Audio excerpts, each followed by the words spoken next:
ফারাক্কা ইস্যুতে ভারত বাংলাদেশ সংঘাত নতুন করে শুরু।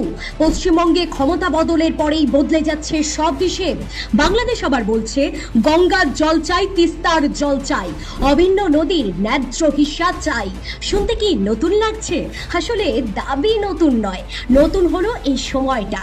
কারণ একদিকে 1996 সালের গঙ্গা জল বন্টন চুক্তির মেয়াদ শেষের দিকে যাচ্ছে, অন্যদিকে পশ্চিমবঙ্গের সদ্য রাজনৈতিক পটভূমি বদলেছে। আর সেই পরিবর্তনের পরে সীমান্তের ওপার থেকে কিছু পুরনো ছবি, পুরনো ভিডিও, অসম্পূর্ণ তথ্য সামনে এনে বলা হচ্ছে পশ্চিমবঙ্গে নাকি একটি বিশেষ ধর্মের মানুষের ওপর পরিকল্পিতভাবে অত্যাচার চলছে। আসলে বাস্তবতা হলো ভারতের পর কিছু জায়গায় সংঘাত হয়েছে, এটা আদালত পর্যন্ত গড়িয়েছে। কলকাতা হাইকোর্টেও আইন শৃঙ্খলা বজায় রাখা এবং ঘরছাড়া মানুষকে নিরাপদে ফেরানোর বিষয়ে নির্দেশ দিয়েছে। কিন্তু প্রতিটি রাজনৈতিক সংঘাতকে ধর্মীয় রং দিয়ে দেখানো, এটাই এখন সবচেয়ে বড় বিপদজনক খেলা। আর ঠিক এই জায়গাতেই ফারাক্কা শুধু নদীর প্রশ্ন থাকছে না, এটা হয়ে উঠেছে ঢাকা দিল্লি সম্পর্কের একটা নতুন চাপের জায়গা। চলুন বিস্তারিত আলোচনা করি। মির্জা ফখরুল ইসলাম আলমগীর বলেছেন, শুধু ফারাক্কা নয়, গঙ্গা নয়, তিস্তা নয়, উজান থেকে আসা সব নদীর ন্যায্য হিস্সা বাংলাদেশকে নিশ্চিত করতে হবে। তার বক্তব্যে রাজনৈতিক ভাষা আছে, আবেগ আছে, কিন্তু বাস্তবতার অংশও আছে। কারণ ভারত ও বাংলাদেশ 54টি অভিন্ন নদী ভাগ করে দেয়।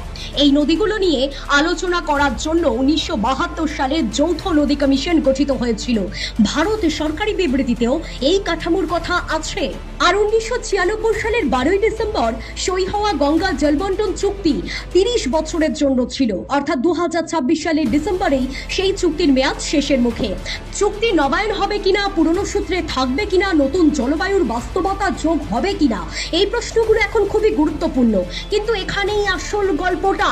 নদীর দাবি যতটা পুরনো, তার রাজনৈতিক ব্যবহার ততটাই নতুন করে জেগে উঠেছে। পুরনো দাবি, নতুন বাস্তবতা। বাংলাদেশের ফারাক্কা অভিযোগ আজকের নয়। মাওলানা ভাসানীর লং মার্চ থেকে শুরু করে পদ্মার প্রবাহ, এছাড়াও দক্ষিণ পশ্চিমাঞ্চলের লবণাক্ততা ও শুকনো মরশুমে নদীর দুরবস্থা, এসব দীর্ঘদিনের আলোচনা। কিন্তু এটাও সত্য, দীর্ঘদিনের বন্ধু শেখ হাসিনার সরকারও দিল্লি থেকে বাংলাদেশের প্রত্যাশা মতো সব দাবি আদায় করতে পারেনি। গঙ্গা চুক্তি ছিল, কিন্তু তিস্তা আটকে ছিল।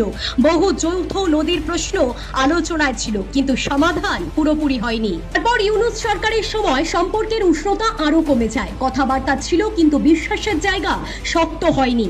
নতুন বিএনপি নেতৃত্বের সঙ্গে সম্পর্ক